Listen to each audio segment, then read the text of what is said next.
But I'll talk about one thing, about one of the foundations of musicality is direction. So basically,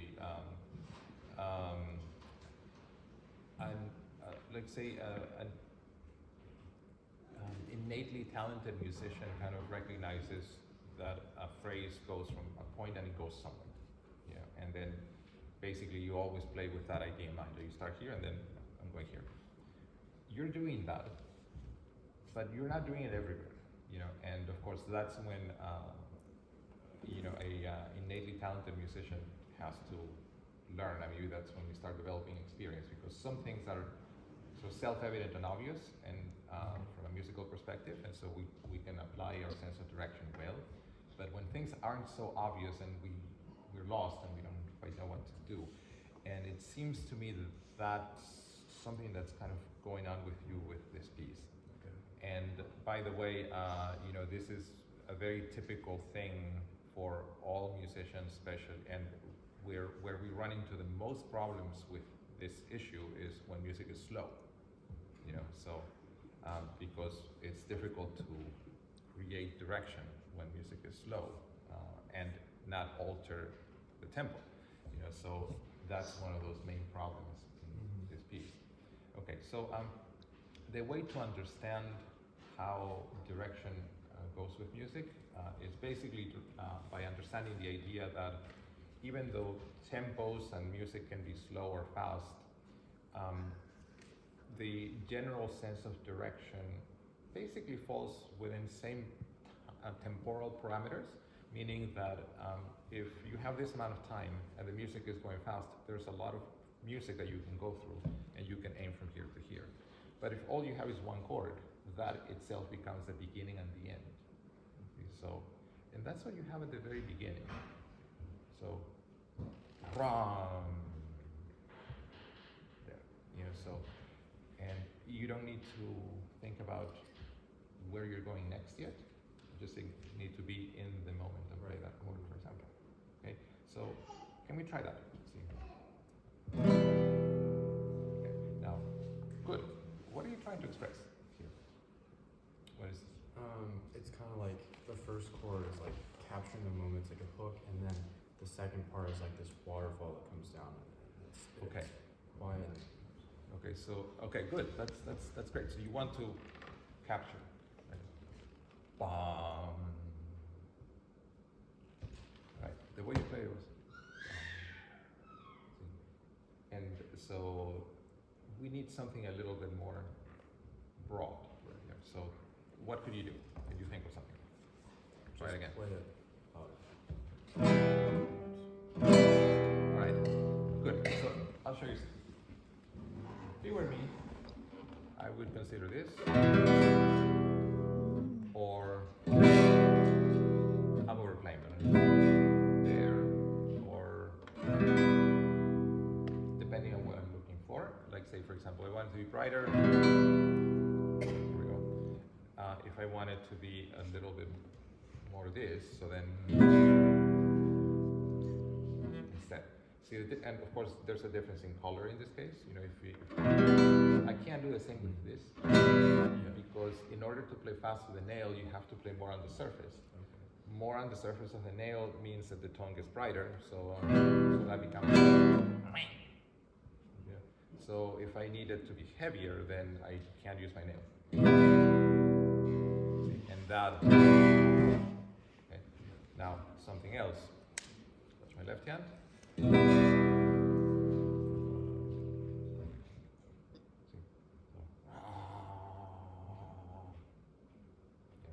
So now keep in mind, of course, the guitar is limited in volume and such, right. And of course, your action is a little too low over here, so that's what's making the buzz happen. Let's see what happens here. Let's say, see how this is easier in terms of volume of sound. But here, so that's the action here. The strings hitting the frets. Probably here is what I'm saying, but in any case. So there's that, or whichever one you want. Yeah. So let's see. here's a little bit of technique for this. So Okay. remember this idea. If you roll with your nail, Yeah.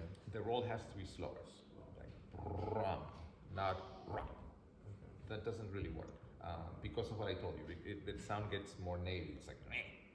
yeah. So if you're trying to use that as the effect, it has to be. It cannot be rolled too fast. It has to be slow, like rum. Okay.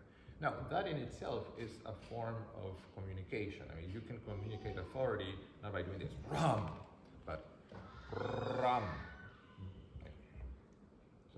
So it's a different kind of emotional idea, but it is a good one. You know, I'm going to say I don't think about it in terms of better or worse. I just think it produces a different effect. You know, so you have to make that determination. But the mechanical thing is always true that if you go this way too fast, then the sound gets naily and it gets brighter. And it also you have to play it less. It vibrates less. So if you want more, you have to take more time. Okay, so rum instead of rum. Okay, try that.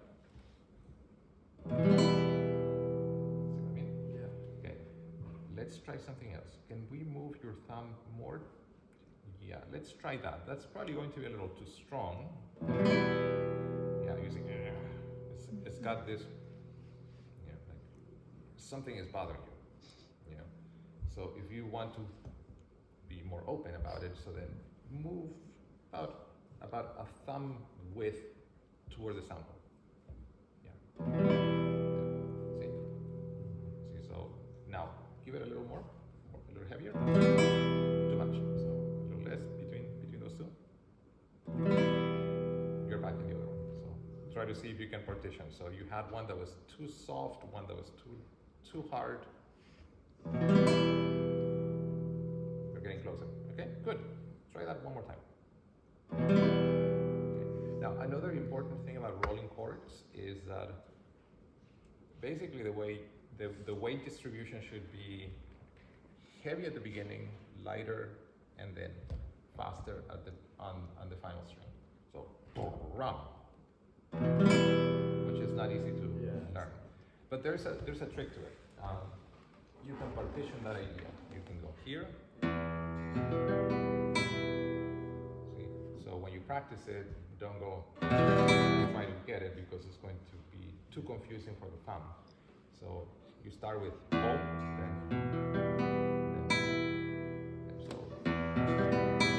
then once that's understood, so And you're going slightly to the right.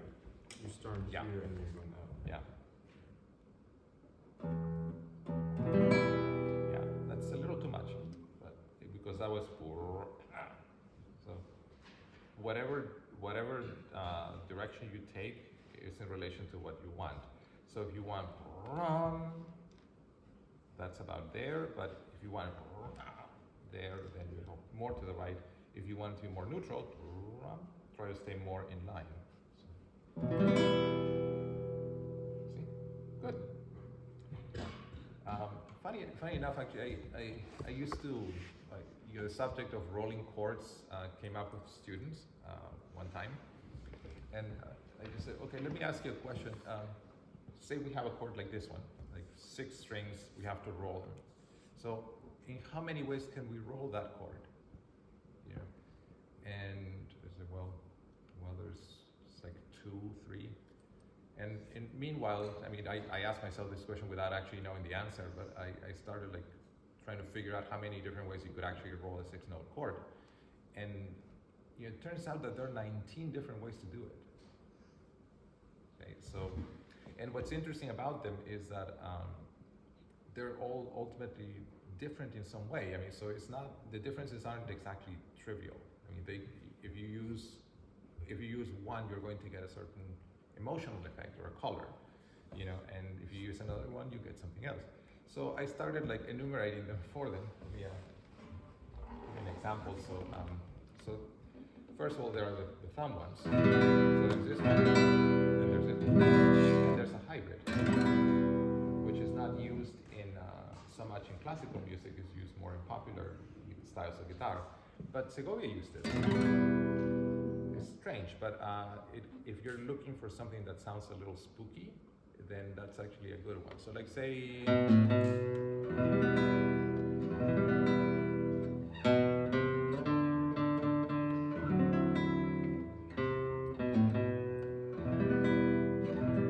that's pretty standard. But let's suppose this chord is much more unique. Let's say you do this.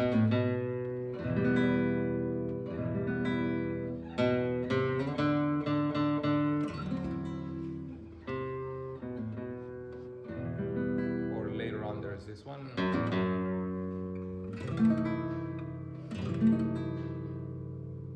Instead of like, of course, things like that tend to be like an acquired taste, like bitter taste. Some people don't like those sounds. Me, I'm okay with things like that. Like, you know, some things can be ugly. So so there is that. So that's 3. But there's also the standard like targa roll, which could be used without nail and thumb or with nail and thumb. There's also the sword style, which would be 2 fingers, and you could use, once again, flesh or nail, and by extension you could use 1 finger, or here, or here, and if you want to be more experimental, you can try your pinky. And when we're in that subject, then there's also the possibility of using your fingers, so you could use this as well. Okay, so when you start adding all of those up, we get 19, and they're useful. So anyway, and they all have little nuance to their execution. They're not exactly played the same way, you know. So, you know, what I told my students after I told them that, they were a little overwhelmed. So, so what I told them was like, okay, you need to know at least 5. You know, if you can use 5 and you know how to use them well, then you'll be okay. You know, like you don't need to use all 19. You know, but it'd be good for you to, with regards to the sound, to know at least these 2 well, like the point of execution here, the speed, and then if you use flash, you know how it works, how you need to, and what they sound like. You know, so for effect. Okay, but going back to this idea, so you have ram, that's a moment. Okay, so and that's your direction. So let's start again.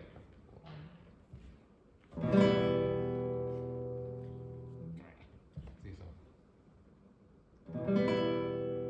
that's better. Your bass is a little light. Even more. You need to practice that. You know, it takes time to boom, boom, bam. You know, that. And once you do it, eventually you'll feel that your thumb is ready to do it without any breaks. You know, so. But anyway, let's focus on the moment. So can we play again? One thing. This is more of a performance idea. Don't look down. Look straight up, or straight ahead, or straight up here when you do this. Okay, and now play. Okay, good. The point is that you want to see if the sound is coming back to you. Okay, so try one more time. And then stop whenever you feel the notes need to stop. Okay, so we're going to start again.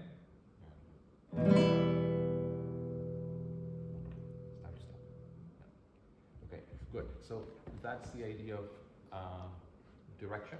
In this case, the direction is the chord, just that one thing. So this is the opening. You wanted people to feel that, right? So just like them, you're looking at what's going to happen. You're going to play. So now you're basically inviting them to be witness of what's about to happen. So, right. If you do this, you know, even if your sound is right, it's not appropriately engaging them. You understand what I'm saying? Yeah. Yeah. Basically, you're saying, okay. Listen if you want. But if something's happening, so just that gesture, it's like communicating. What are you looking at? What's about to happen? Ooh, sound happens. See? So it's an important detail of performance that, especially if you're starting and you want to create this authority feeling, don't start it. Right. Yeah, it's a in terms of body language, it creates a contradiction to what you're trying to create. All right, let's continue. So, can you play this?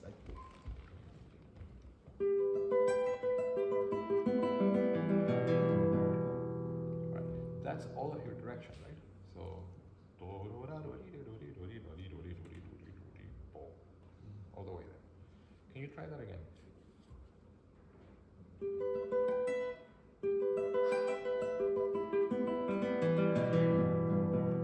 All right. You know that final E is your destination, right? Okay. You know why it's not sounding that way? No. Okay. It's that's a technical thing. So you're using thumb all the way to the end, right? That's why. Basically, your thumb can't land on the final note because it's been doing this already. So it barely gets it. Okay. So that you need to resolve with fingerings. By the way, that's another example of what I said earlier, overloading a finger. So in the previous lesson, it was finger 4 being overloaded by playing 3 times in a row. In this case, it's the thumb being overloaded by playing 1, 2, 3, 4, 5 times in a row. See, so the result at the end is not convincing. You can't feel like you've landed because your thumb is still bouncing. So it didn't really land the note. So what you typically have to do in situations like this is to take, say, once you get here, P-I, P-I, P-I, P-I, or if you want to be more refined, you can do something like P-I, P-M, P-I, for example.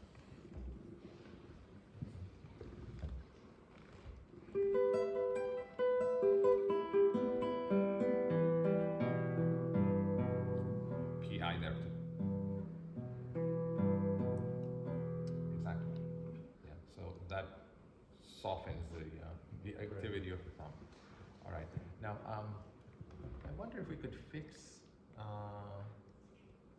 or how we could fix this. Yeah. This note. The E string. Yeah, the G on the 3rd string. Okay, can you play that again? That. Yeah, so notice how it sounds. Yeah, and when you play runs like this, something that is very important to do is you have to find a successful mechanical grouping of the run, and the grouping is not necessarily one general grouping. The general grouping is the result of smaller groupings. So, for example, in this case, I would be thinking maybe here up to this point. Up to that point, everything is in the same position, and what I'm seeing from the right hand is all very standard here. Notice at the end, we had, up to this point, we started with 3 fingers, P-I-M, right? And now we are going into a basic 2-finger alternation for those. And now, right here, it's not obvious, but we have a P-I-M again. It's not obvious because you have to release your left hand. But here, after that, we have a P-I-M again. See? So that's what I would be doing.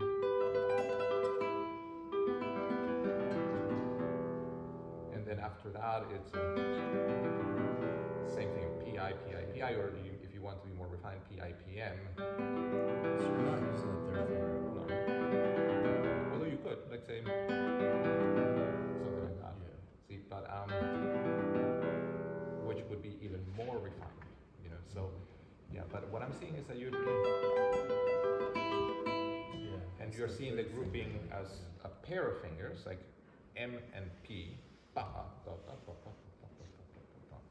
and that's creating a mechanical problem right there because there's no fluidity to to it, you know, especially in that critical moment. So here,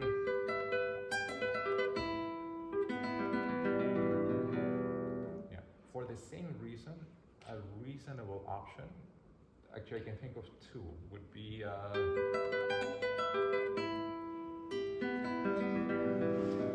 instead of playing this key here, so how would that go? So that would be one. Another option would be here.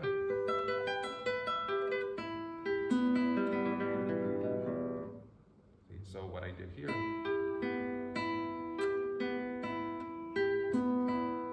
see, here, slur to the open string.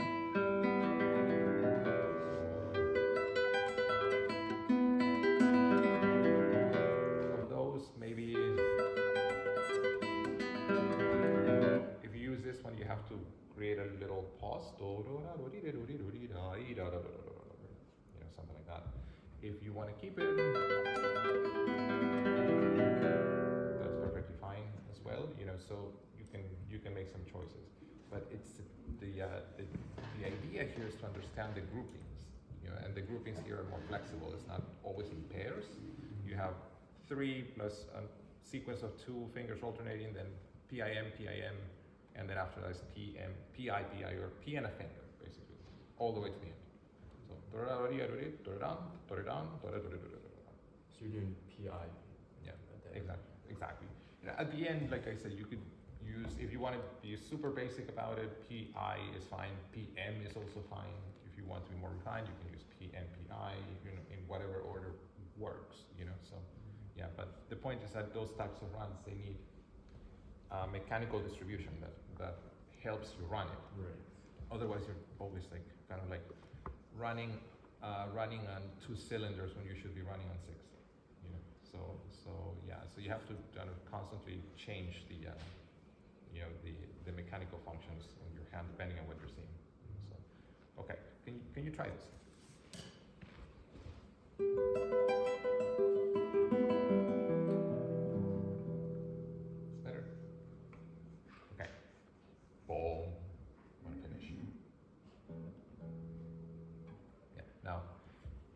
I'll ask you again, so now back to the idea of interpretation.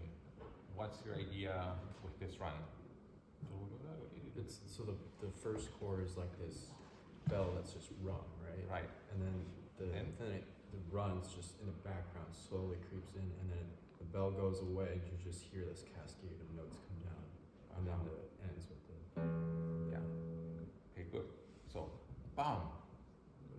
Yeah, and then when this ends, is it in the same place as the original chord?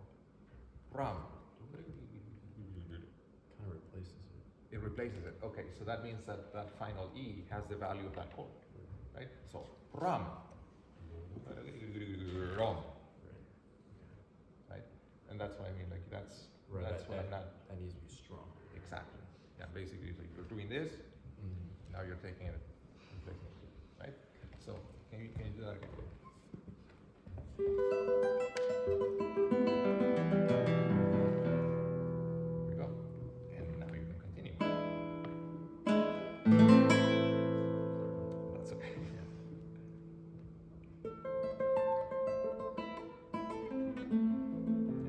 So, of course, think of this as homework. In what ways could you restructure that run that you just played in a way that makes, because I think you're looking for the same effect, right? Right. Yeah. Okay, there. Now, direction, right? So this is still long notes. When you look at it broadly, you know that you're going bum, bum, bum. The problem with that is that it's a little too far from the time that it takes to play those 3 chords is too long, so it escapes the oral field, the field of hearing of the listener, including yours. So if you're going dum, dum, bum, music drowns. So what you want to do is this. Bum, bum, bum. Okay, so the phrase is not da da dum, but bum, and then bum, bum. Okay, try that. Bum, bum. So that's the same thing of direction and how to handle these issues of direction when music is slow. Basically, you have to live more in the moments. You know, like forget the long phrase. Long phrases are the things that we look at in Schenkerian analysis. Like, oh, that reduces to this, right?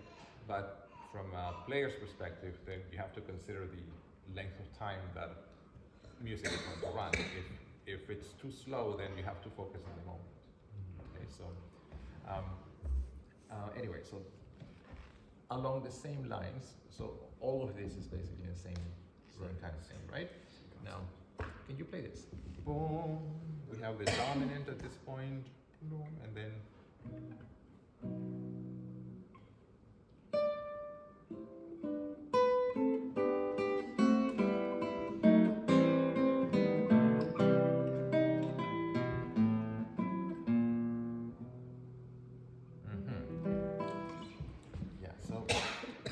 A little unclear once again, like and now you're being very disciplined and you're playing exactly what's written. You're playing ba dun dum ba ba ba ba ba ba. Okay, so let's take it a step further, because that you probably realize doesn't sound very good, right? So what is he going after? What's Mertz going after here? Like, why is he writing that? I don't know. Right? Yeah. There lies what interpretation is. Okay, like that seems incongruous. So, what's he thinking? Has he gone mad? Perhaps. You know. Yeah. Well, that's a possibility, right? But let's. You know, there's different ways to kind of like figure this out. Let's start with the assumption that he is not wrong. So now we have to figure out what his idea is. So what is effectively happening by creating that accent? He is saying that first note is bam, and then it's followed by these two chords, ti-dam. Then, sure, thank you. So ba, ti-dam, ba, ti-dam. So if you don't accent that, then ti-da-dam, ti-da-dam. Three notes in a chord will sound always stronger and acquire more presence, right? So, tum, pi-dan, tum, ti-dam. So, Mertz seems to say, no, I don't want that note to be unimportant. That note is important. So, bim, ti-dam, bam, ti-dam, bam, ti-dam. Now, the way you played it was da, da. So what I'm seeing is that Mertz is saying, no, what I want here is this note in opposition to the two chords. So ba, di, da, ba, di, da. Okay, so it's not that the chord, what you're doing is da and then. So I don't think that's what you need. So we need to establish the difference between this, bam, and then di, da. So how can you do that? We'll just make the other notes a little bit louder. Okay, good. Let's start with that and see what happens.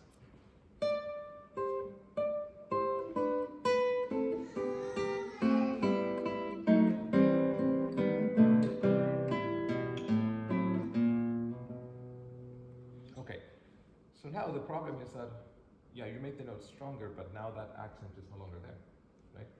So. Now the solution for something like this is a little bit more subtle, okay? and it usually lies with color and articulation. So like say here.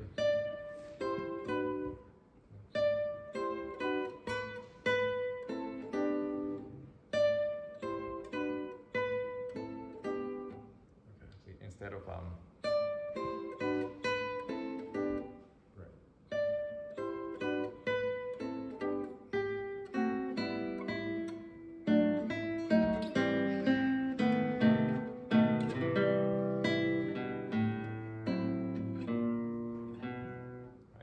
So here, what I used was apoyando here and vibrato. So now here, kind of like it's more neutral color. So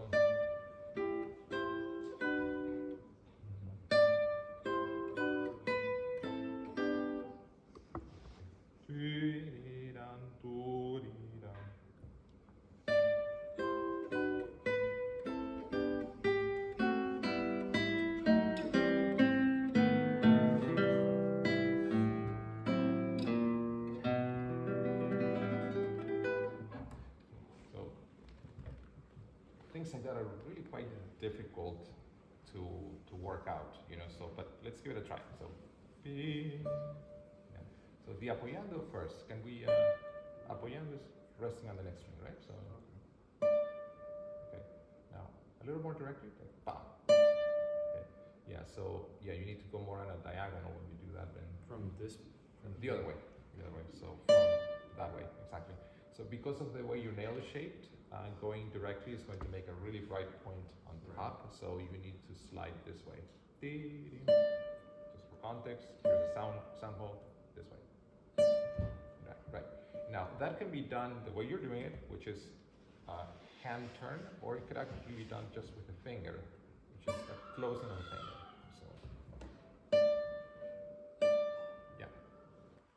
And try to stay loose on it. So it's more of the weight and the velocity of your hand that does it, rather than the placement and the force of your finger. There. You see the difference? Yeah. If you put more force on it, that force actually hinders the vibration of the string. So it sounds, you know, if it's by applying more velocity, you're using a different kind of energy. But the velocity does not interfere with the string as much, so you get more transparent sound. Okay, so yeah, beam. Now, could you try PIM for the chords? So PIM instead of AMI. Yeah. Okay,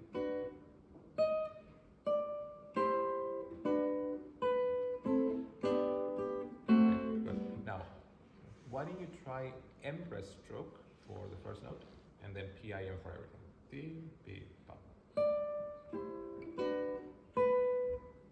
M still, you could still use M, so ba, bum, bum, bum, bum, bum, bum.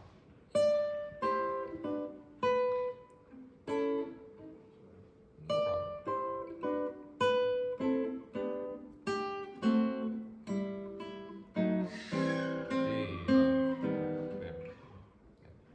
So those are things that you can actually kind of practice here. Ya, ba, ba, ya, da, ba, ya, ba, ba, ya, ba, ba. Yeah. And you can practice, you know, if I were working with this issue, I would, the first thing I would do is maybe not change the chords.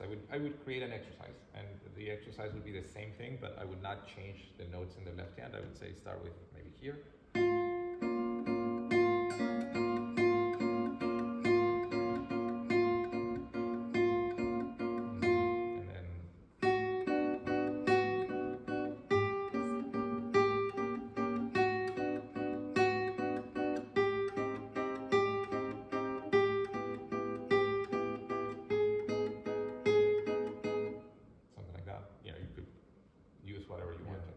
Arbitrarily using chords, right? But here, see, that's why creating an exercise would be useful. It immediately, you know, basically what you're trying to do is you're trying to get your right hand to work out a problem and make it more natural to it, so then you can just apply the exercise to the context, and assuming that you know the left hand well enough, then it should work. Okay, but yeah, so those are some of the things that I would tell you with this piece. I mean, I think you're doing really well, especially with the faster sections here. You know, maybe just one more thing here that I wanted to check. Yeah, forget where this is. Yeah, maybe let's go from here.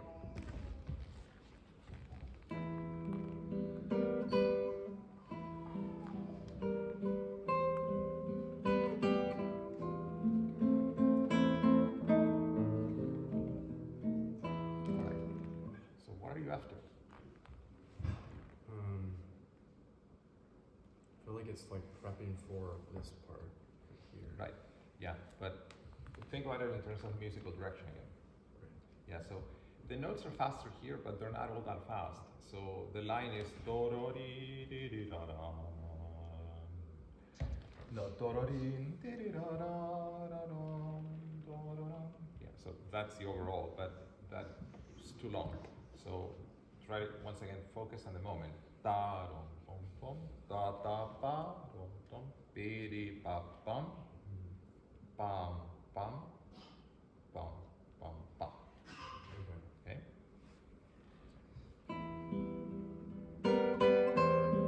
Okay. Bidi ba ba. Good. Okay. Good. Now, can we? The way you're establishing direction is now much clearer. It's like da ba bum, da da da bum. Now, let's make it a little bit more subtle. So instead of ba ba bum, we're going to go do ro ram, di di da ram. Basically, let people figure out that that's where you are. Okay, instead of saying here's where we're going. Okay. Try it again.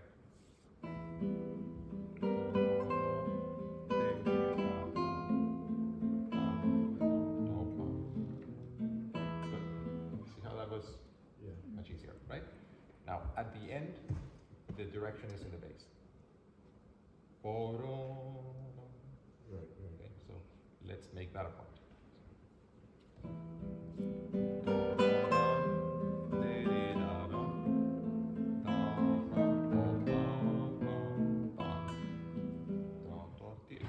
Okay, good. So that's another aspect of how to handle direction once again. Okay. Anyway, I think we are out of time. So, but thank you.